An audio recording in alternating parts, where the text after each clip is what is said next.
November 6th, 1941, 11:47 p.m., 8,000 feet above the North Sea. The wind screams through the open hatch of the Whitley bomber. Inside, two men sit in near-total darkness, their parachutes strapped tight across their chests. Hub Lauwers, 23 years old, grips the metal frame of the aircraft, his knuckles white beneath his gloves. Next to him, Thijs Taconis, 27, checks his gear one final time.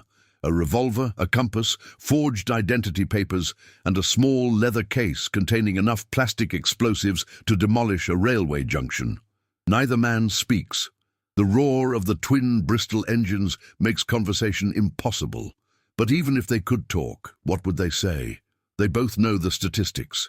SOE training had been chaotic, rushed, inadequate. Their instructors had given them British-made clothing that would stand out immediately in occupied Holland. They'd been denied proper contacts, safe houses, cover stories. Some of the Dutch trainees had complained so loudly they'd been confined until the Dutch government in exile intervened. But Lauwers and Taconis had volunteered anyway, because their country was drowning under Nazi occupation, and someone had to fight back. The red light above the hatch flickers. The dispatcher, a Royal Air Force sergeant with a cigarette tucked behind his ear, motions them forward. Through the opening, Lauwers can see nothing but blackness punctured by distant searchlights sweeping the Dutch coast. Somewhere down there, 27,000 feet below, is Imuiden, then the Zuider Zee, then their drop zone near Ommen. The light turns green. Taconis goes first. 1 second he's there, the next he's swallowed by the screaming void. Lauwers doesn't hesitate. He pushes himself through the hatch, and gravity takes him. The cold hits like a fist. His ears pop, his vision blurs. Then the parachute deploys with a violent jerk, and suddenly he's floating, drifting through the freezing November night. Below him, the dark fields of occupied Holland spread like a black ocean. He has no idea that he's just entered a trap, that the greatest intelligence disaster of the Second World War has just begun, that in 4 months he'll be sitting in a Gestapo cell, tapping out coded messages to London, while a German officer named Hermann Giskes reads every word over his shoulder, and that for the next 2 years, London will keep sending agents, dozens of them, 54 in total, directly into German hands.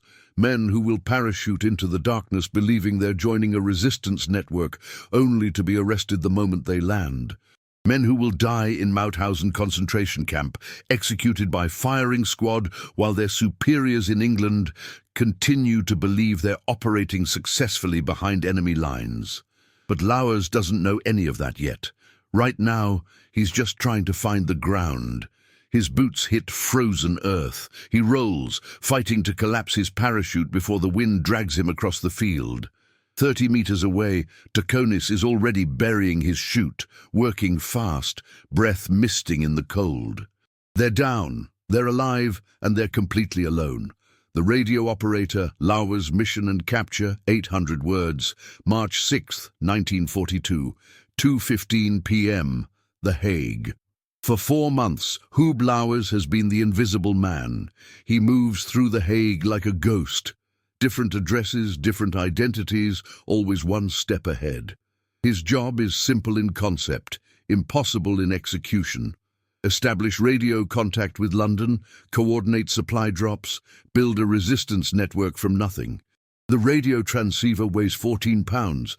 It's concealed in a battered suitcase that Lauwers carries from safe house to safe house, never staying anywhere longer than 3 days.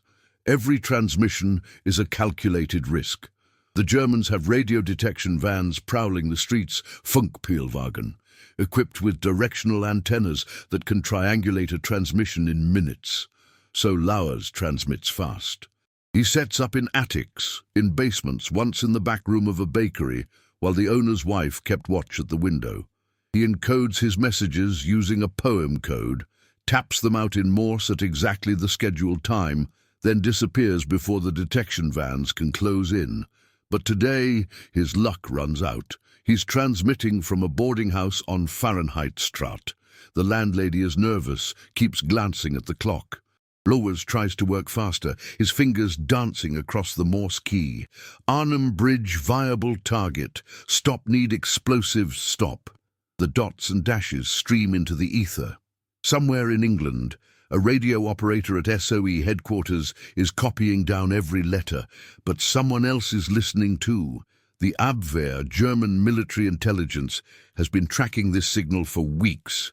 Major Hermann Giskes, 46 years old, a veteran of the Great War who spent the interwar years running his family's tobacco business, has personally overseen the hunt.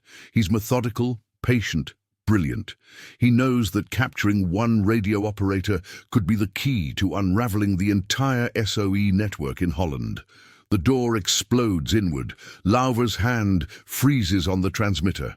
3 men in long coats surge into the room, Gestapo. Behind them, 2 Abwehr officers in Wehrmacht grey. One of them is Giskes himself. Lauwers reaches for the cyanide pill sewn into his jacket collar. It's SOE protocol. If captured, take the pill, die within seconds, protect the network. His fingers find the tiny capsule. "I wouldn't," Giskes says in perfect English. He's pointing a Luger at Lauer's chest, but his voice is almost conversational. "We already have Taconis. We've had him for 3 weeks. He told us everything." It's a lie. Taconis hasn't been captured yet. He's still operating in Rotterdam, completely unaware that his radio operator has just been arrested. But Lauwers doesn't know that. The doubt is enough. His hand falls away from the cyanide pill. They take him to Abwehr headquarters on Binnenhof, not to the Gestapo cellars. Giskes doesn't want him tortured, not yet. He wants him functional, cooperative, because Giskes has a plan. Over the next 3 days, sitting across a desk from Lauwers in a room with barred windows, Giskes explains the situation with brutal clarity. Holland is crawling with Nazi troops. The resistance is fragmented, under-equipped, desperate. SOE agents are being dropped into a country where every street corner has informants, where a single wrong word can get you arrested. "You have 2 choices," Giskes says. "You can refuse to cooperate, in which case you'll be handed to the Gestapo. They'll extract your codes using methods I don't need to describe. Or you can work with us voluntarily, and perhaps, some lives will be spared." Lauwers stares at him. "You want me to transmit to London?" "I want you to continue your job," Giskes corrects. "You'll send messages exactly as before. We'll provide the content. London will never know." "They'll know," Lauwers says. "The security checks." "Ah, yes." Giskes leans forward. "Tell me about these security checks." And here, Lauwers makes a decision that will haunt him for the rest of his life. He lies. The fatal signal. Security checks ignored. 800 words, March 12, 1942. Abwehr headquarters, The Hague. Lauwers sits at the radio, his hands trembling slightly as he adjusts the frequency.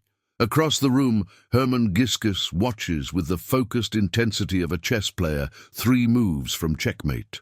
Next to him, Josef Schreider of the SD, the SS intelligence service, chain smokes and studies a typed message on Abwehr letterhead. This is the moment, the first transmission under German control. Lauwers had told Giskes a plausible lie about the security checks, that he was supposed to make deliberate Morse errors in specific positions, a pattern too subtle for the Germans to detect. But it was a calculated deception, because SOE's actual security protocol is far more sophisticated. Every agent has 2 security checks. The true check, a deliberate mistake in a specific position, known only to the agent and SOE London. And the bluff check, a second error that, if present without the true check, indicates the agent has been captured and is transmitting under duress. It's an elegant system. If the Gestapo tortures an agent and forces them to reveal the security check, they'll be given the bluff check. The agent will transmit with the bluff, but without the true check, and London will immediately know. Agent compromised. Lauwers told Giskes about a fake security check. But now, As his fingers hover over the Morse key, he makes a decision that could save dozens of lives. He omits both security checks. The message goes out. Have relocated to new safe house. Stop Taconis, proceeding to Rotterdam. Stop request supply. Drop coordinates to follow. In London, 24 hours later, a radio operator in SOE's Dutch section receives the transmission.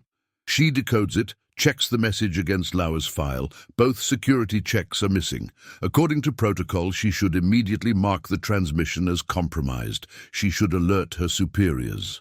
The file should be flagged, all contact with Lauer's suspended. She doesn't.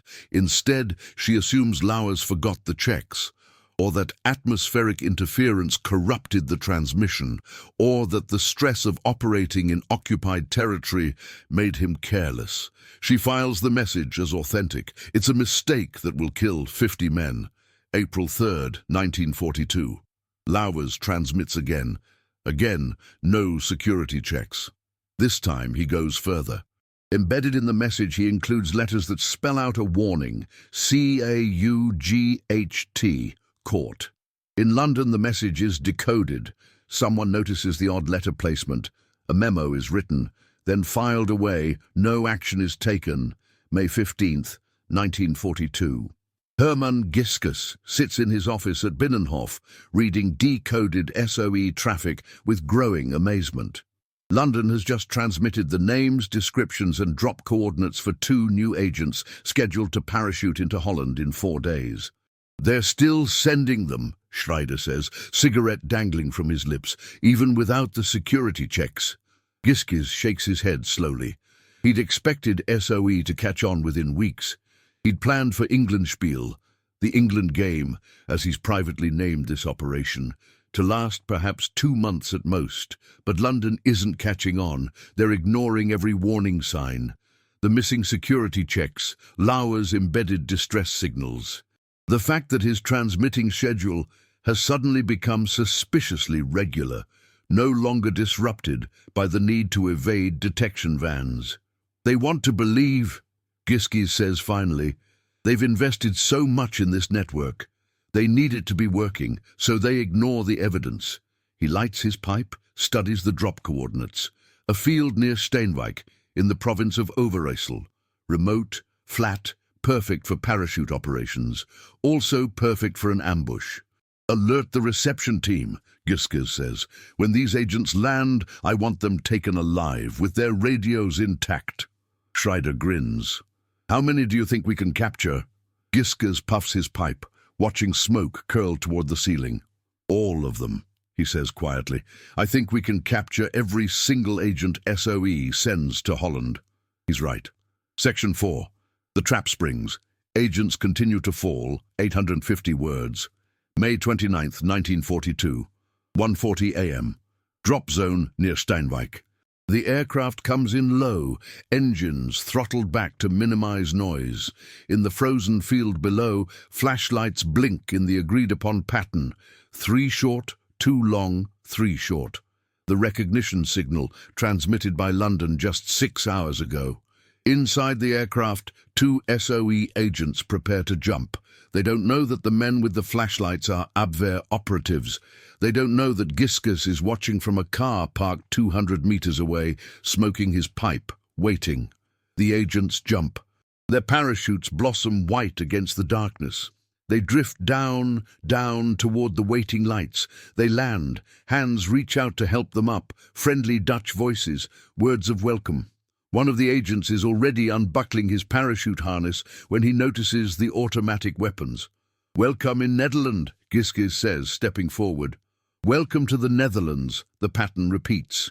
June, 3 more agents captured on landing. July, 4 agents, all arrested. August, 2 agents. Each time, the drill is the same.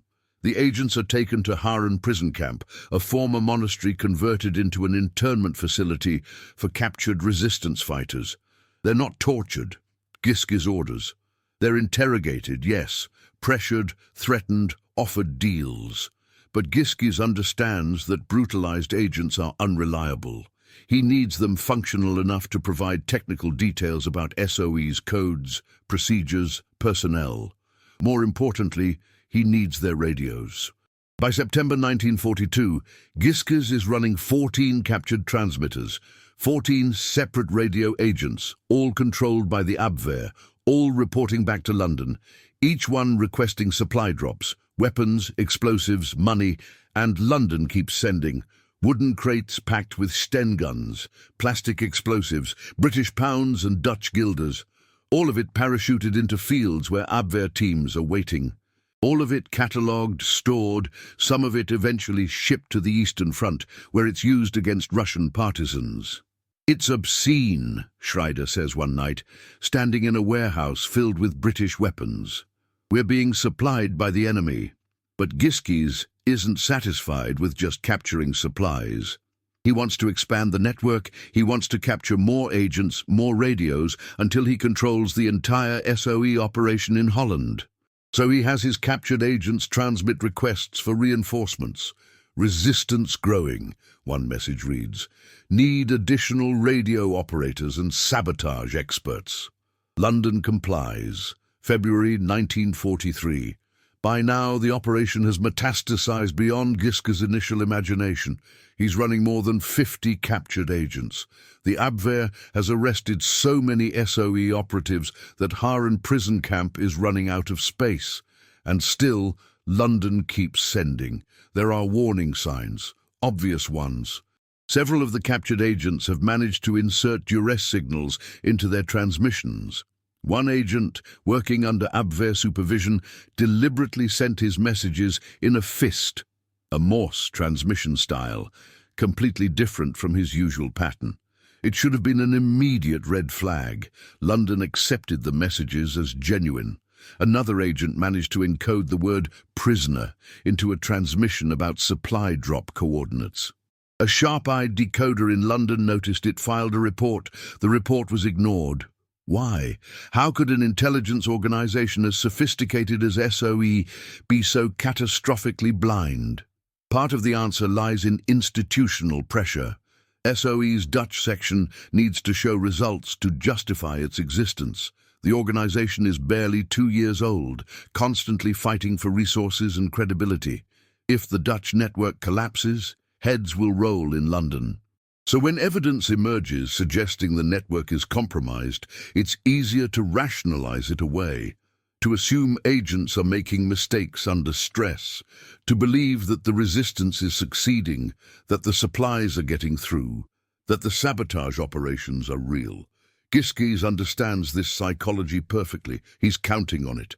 He has his captured agents send back glowing reports of successful operations.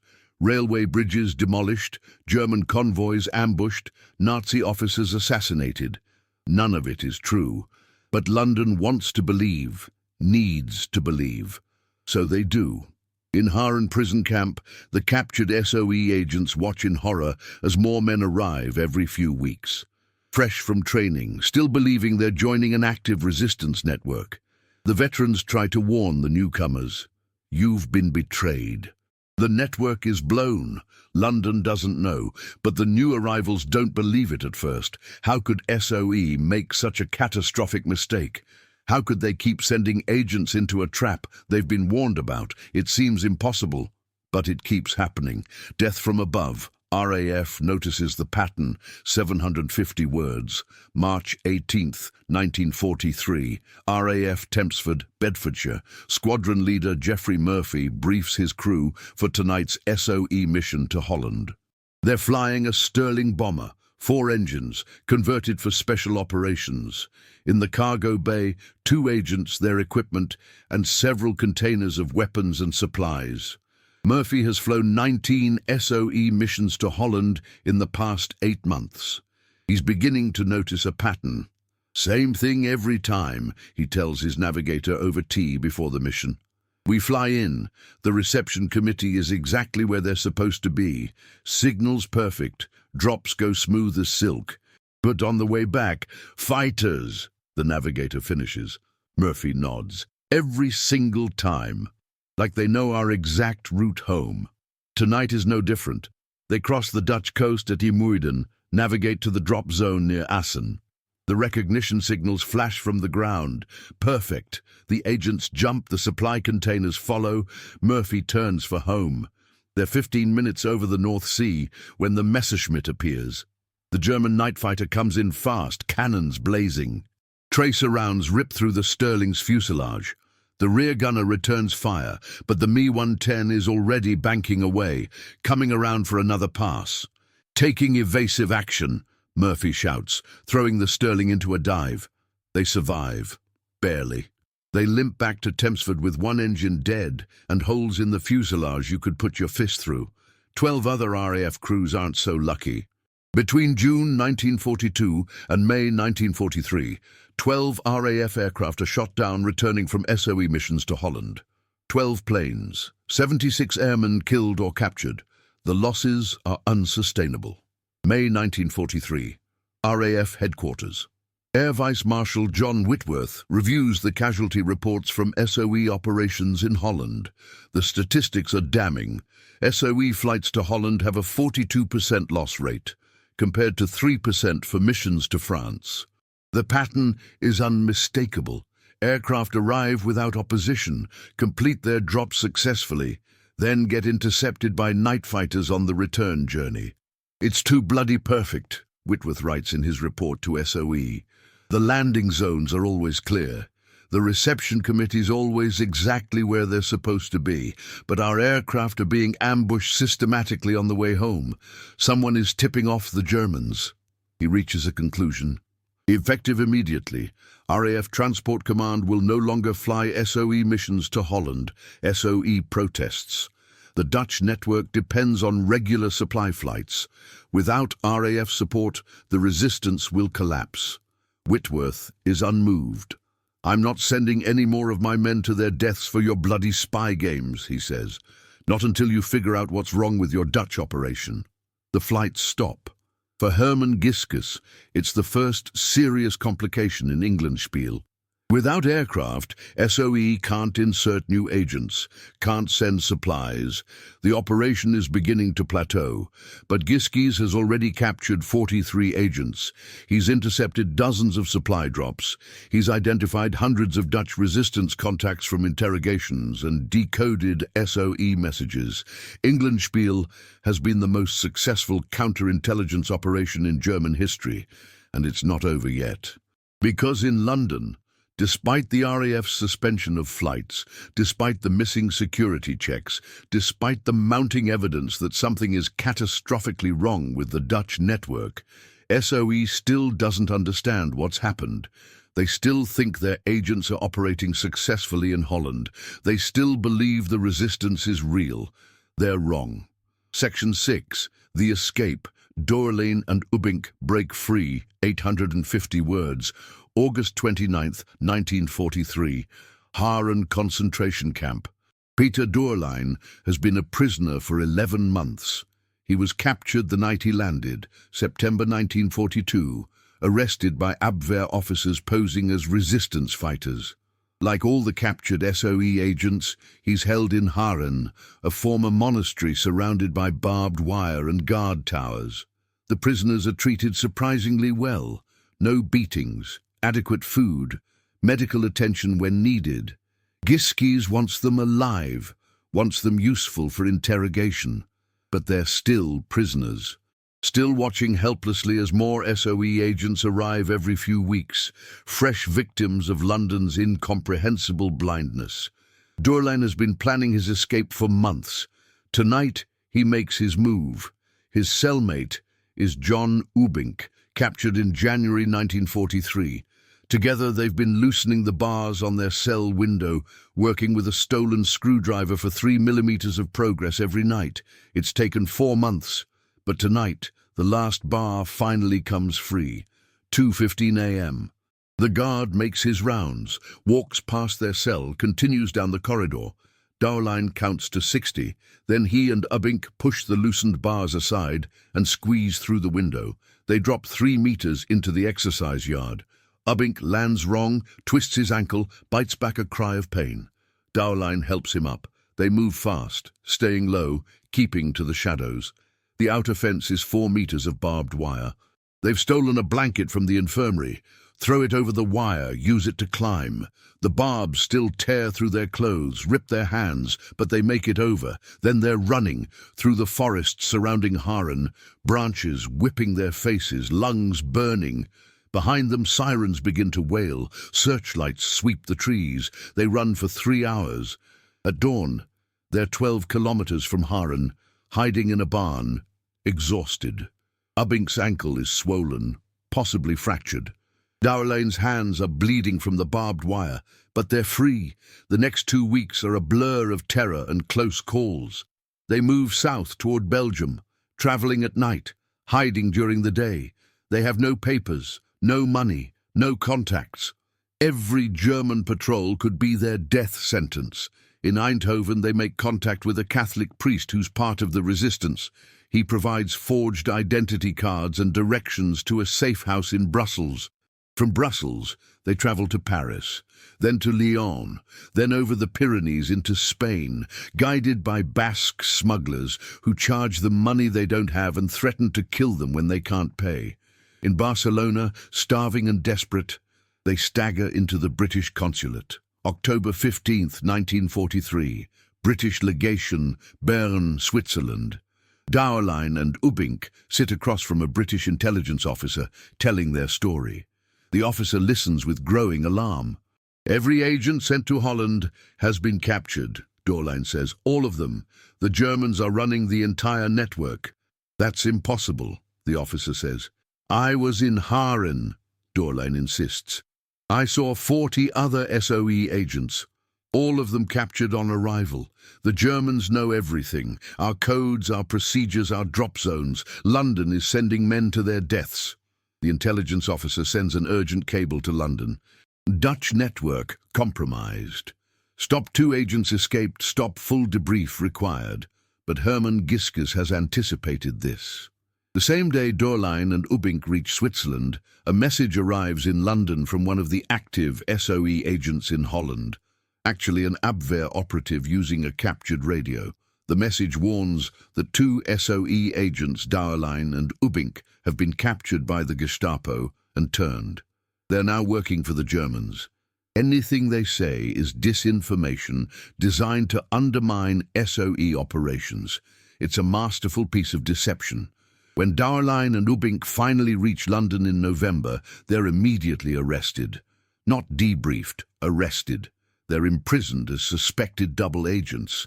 They spend the next 7 months in a British military prison, trying desperately to convince their interrogators that they're telling the truth, that the Dutch network is blown, that 50 men are sitting in Haren waiting to be executed. But SOE doesn't believe them, not yet. The final message, Giskes' revelation, 700 words, April 1st, 1944. Abwehr headquarters, The Hague. Hermann Giskes lights his pipe and stares at the radio transmitter on his desk. For 29 months, he's run Englandspiel with meticulous precision. 54 agents captured, hundreds of supply drops intercepted. The entire SOE Dutch network compromised, controlled, exploited. But now it's over. The RAF's suspension of flights has crippled his ability to lure new agents. Dowline and Ubink's escape, though they haven't yet been believed, has created doubt in London. And the war itself is turning against Germany. Allied armies are gathering in England, preparing for invasion. Englandspiel has run its course. Giskes decides to end it with style. He types out a message, unencoded, to be transmitted on all the captured SOE frequencies simultaneously. To Messrs. Hunt, Bingham, Blunt, Successors Ltd. London.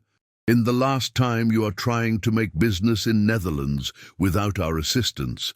Stop, we think this rather unfair in view of our long and successful cooperation as your sole agent. Stop, but never mind whenever you will come to pay a visit to the continent. You may be assured that you will be received with same care and result as all those who you sent us before. Stop so long. He signs it. Giskes, April 2nd, 1944. SOE headquarters, Baker Street, London. The message causes pandemonium. For 29 months, SOE has been operating under the belief that their Dutch network was functional, that agents were successfully organizing resistance, that supply drops were reaching partisan groups. Now, in one mocking telegram, that entire illusion collapses. Emergency meetings are convened, files are pulled. The evidence has been there all along.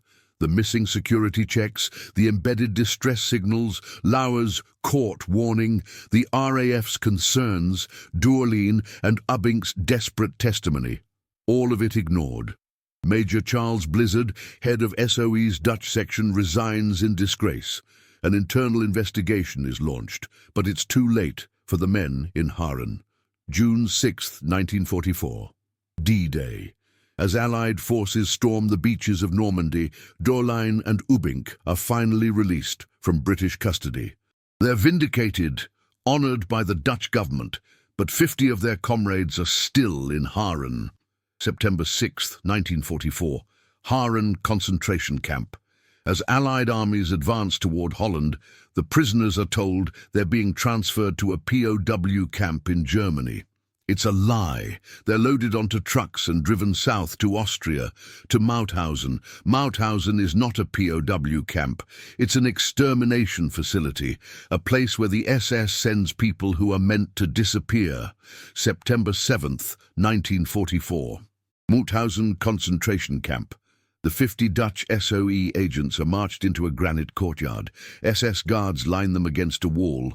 There's no ceremony, no final words. The firing squad executes them in groups of 10. Huub Lauwers, the radio operator who tried to warn London by omitting his security checks, dies in the first volley. Thijs Taconis, captured 19 months after his partner, dies in the third. By evening, all 50 are dead. Their bodies are cremated. Memorial plaques will later be mounted at Mauthausen bearing their names. 4 agents survived Englandspiel. They were kept alive by the Abwehr for continued interrogation and weren't transferred to Mauthausen. Hermann Giskes is arrested by the British after the war. He's interrogated, then released. He's eventually employed by American intelligence during the occupation of Germany. He dies in 1966. He never expresses remorse for Englandspiel. The Reckoning. Aftermath and Legacy, 750 words, November 1945, London. The internal SOE inquiry into Englandspiel reads like a catalogue of institutional failure. The security checks ignored. The warning signs dismissed. The agents sent to their deaths even after clear evidence of compromise. A catastrophe, the report concludes. A textbook illustration, the world over, in how not to conduct clandestine work. But the question remains, how did it happen? Part of the answer lies in the chaos of SOE's early years.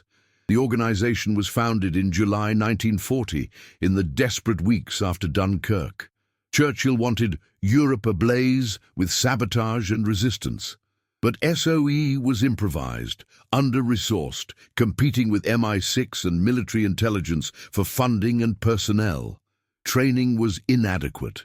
The Dutch agents sent to Holland were given British-made clothing, insufficient cover stories, and inadequate security protocols.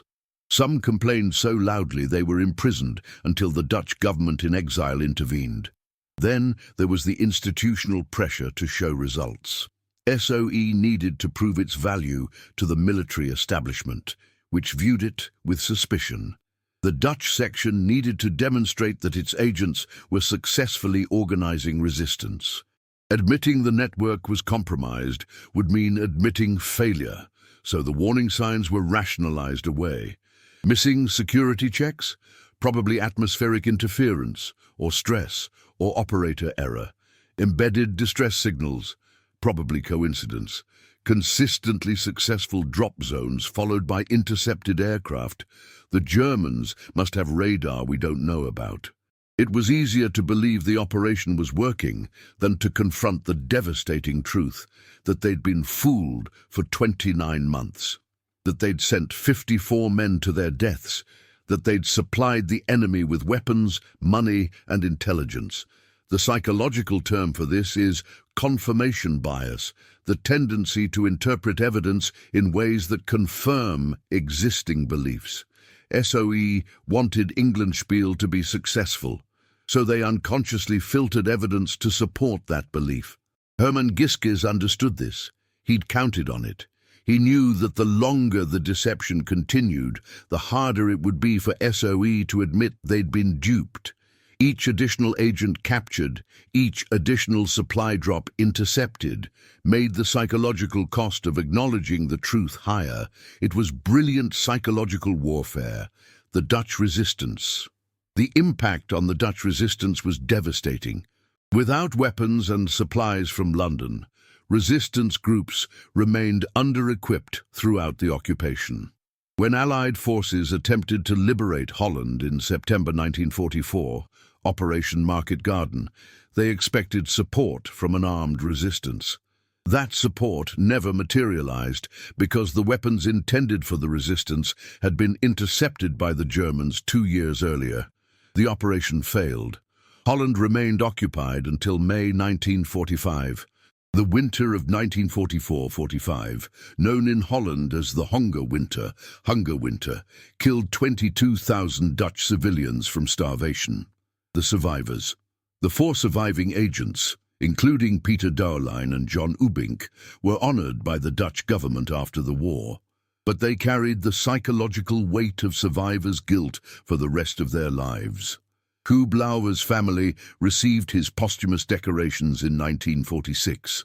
His omitted security checks, the warnings that London ignored, became a case study in intelligence training programs, a lesson in how critical it is to trust your agents, to take their distress signals seriously, to admit when something has gone catastrophically wrong. The legacy Englandspiel remains the worst intelligence disaster in SOE's history, but its lessons echoed far beyond World War II. Modern intelligence agencies study it as an example of institutional blindness, confirmation bias, and the catastrophic consequences of ignoring warning signs. The memorial plaques at Mauthausen bear 50 names, 50 men who jumped into the darkness over occupied Holland, believing they were joining a resistance network, who died because their superiors in London couldn't admit they'd been deceived. Their deaths weren't combat casualties. They were victims of bureaucratic failure, institutional pride, and the refusal to confront uncomfortable truths. That, ultimately, is the real tragedy of Operation Nordpol. Not that the Germans were clever, but that the British were blind.